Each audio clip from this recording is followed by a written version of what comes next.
আজকে যে সাজা হলো সেটা খুবই কম হলো। আমরা আসলে খুবই হতাশ। বিপ্লবের আইকনের যে এত দীর্ঘদিন পরে রায়, এটা সত্যি হতাশাজনক। এটা বিপ্লবের একটা ব্যর্থতা। দ্রুতই যেন তাদের শাস্তি কার্যকর করা হয়। কারা জড়িত ছিল, প্রকৃতভাবে তারা শাস্তি পাইছে কিনা, এবং কোন নিরপরাধ ব্যক্তি এখানে শাস্তির মধ্যে আসছে কিনা সেটাও তারা মূল্যায়ন করবে। আমরা দীর্ঘ প্রতীক্ষার পর আজকে আমাদের ভাইয়ের হত্যার রায় প্রকাশিত হলো। এই রায়ে আমরা দেখেছি যে যারা বিভিন্নভাবে যারা গুরুদণ্ডে দণ্ডিত তাদেরকে অনেক লঘু শাস্তি দেওয়া হয়েছে।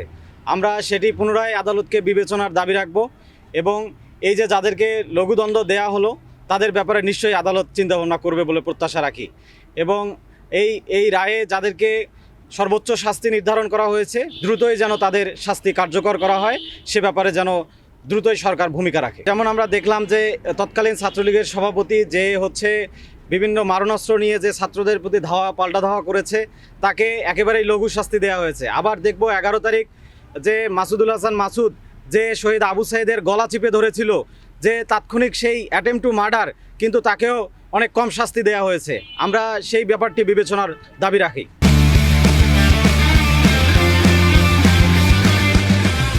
আমরা স্পষ্ট দেখতে পেয়েছিলাম এটা একটা পুলিশি হত্যাকাণ্ড, এবং আমরা দেখেছি পুলিশের কর্মকর্তা এসি ইমরান কিন্তু সামনে থেকে লিড দিয়েছে, ঢিল ছুঁড়েছে, কিন্তু সেই পুলিশের কর্মকর্তা এসি ইমরানের কিন্তু কোনো শাস্তি দেওয়া নেই এবং তার নাম কিন্তু এই আসামিদের লিস্টেও নেই। তো এটা আমাদের জন্য দুঃখের। এই জন্য আমরা আসলে আমাদের দাবি থাকবে একটাই, যে আসলে আবু সাইদ হত্যা মামলার এই যে তাদের নাম বাদ পড়লো, এটা তাদের নাম বাদ কেন দেওয়া হলো, এটা আসলে সদ উত্তর আমাদের কাছে তাদের এখনও দেয়নি এবং আমাদের কাছে নেই। এই জন্য আমরা তাদের কাছে দাবি জানাবো তারা যেন এই বিষয়গুলো বিবেচনা করে তারা যেন বাকি পরবর্তী পদক্ষেপগুলো নেয়, এটাই আমাদের চাওয়া। আমরা দেখেছি, আপনারা জানেন যে অলরেডি রায় ঘোষণা হয়েছে, দুজন পুলিশ যারা সরাসরি হত্যাকাণ্ডের সাথে জড়িত ছিল তাদের ফাঁসি কার্যকর রায় দিয়েছে। আমরা চাই দ্রুত তাদের ফাঁসি কার্যকর করা হোক। কিন্তু দুঃখের বিষয় যে ওই জুলাই অভ্যুত্থানের সময় যে প্রেক্ষাপট ছিল, পুলিশের যে ভূমিকা ছিল বা যারা ছাত্রলীগের ওই সময়ে যে ভূমিকাগুলো ছিল, শুধুমাত্র 16 জুলাই না, 11 জুলাই 12 জুলাই যারা আমাদের এবং 16 জুলাই তারা যে মারমুখী অবস্থা আমাদের উপর ছিল, সেই অনুযায়ী যে শাস্তিগুলো দেওয়া হয়েছিল পুলিশ সহ ছাত্রলীগের বিভিন্ন ক্যাডারদের, কারো 10 বছর কারো 5 বছর, আমরা আশা করেছিলাম যে সাজা আরও অনেক বেশি হবে। কিন্তু আমরা এই ব্যাপারে খুবই হতাশ। আমরা প্রত্যাশা অনুযায়ী রায় পাইনি। আমরা আশা করব বিজ্ঞ আদালত এটাকে আমলে নেবেন এবং কি তাদের রায়গুলো পুনর্বিবেচনা করবেন। তারা ওই সময় ওই যে বললাম যে জুলাই প্রেক্ষাপটে তাদের যে ভূমিকা ছিল সেই অনুযায়ী তাদের আসলে সাজা অনেক কম হয়ে গেছে। তাদের আরও বেশি সাজা হওয়া উচিত ছিল, কারণ তারা ওই সময় কেউ কেউ আমাদের তাদের হাতে মরণাস্ত্র পর্যন্ত ছিল। তারা সুযোগ পেলে আমাদের উপরে আঘাত করতো এবং কি আমাদের সহযোদ্ধা আবু সাইদকে যেহেতু তারা সুযোগ পেয়েছে এবং কি হত্যাকাণ্ড করেছে, এরকম আমরা আরও লাশের সারি আরও অনেক দীর্ঘ হতে পারতো। তো যে প্রেক্ষাপটটা ছিল সেই প্রেক্ষাপট অনুযায়ী আজকে যে সাজা হলো সেটা খুবই কম হলো। আমরা আসলে খুবই হতাশ। বিপ্লবের আইকনের যে এত দীর্ঘদিন পরে রায়, এটা সত্যি হতাশাজনক। এটা বিপ্লবের একটা ব্যর্থতা।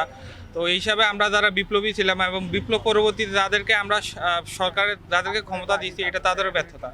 এবং পাশাপাশি একটা প্রাপ্তি জায়গাটা হচ্ছে অনেকদিন পরে রায়টা হয়েছে, কিন্তু এইখানেও আমাদের হতাশা জায়গাটা হচ্ছে, দেখেন মাত্র 2 জন পুলিশের শাস্তি হয়েছে, যেটা আমাদের প্রত্যাশিত আকারে, কিন্তু অনেকজন পুলিশ কিন্তু হচ্ছে ওনার মাথার পিছনে লাঠি দিয়ে আঘাত করছে, যার ফলে এটা উনি ব্যাপক ওনার হচ্ছে শরীরে ক্ষতি হয়েছে।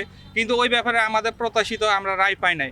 পাশাপাশি অনেক ছাত্রলীগ নেতা হচ্ছে আমাদের অনেক মারণাস্ত্র নিয়ে আমাদেরকে হত্যা করতে গিয়েছে, আবু সাইদ ভাইকে আক্রমণ করতে গিয়েছে, কিন্তু আমাদের ওই অনুযায়ী প্রত্যাশিত আমরা রায় পাই না। তো সর্বোপরি আমরা আদালতকে দাবি জানাই এই বিষয়গুলো ভালো করে বিবেচনা করুক।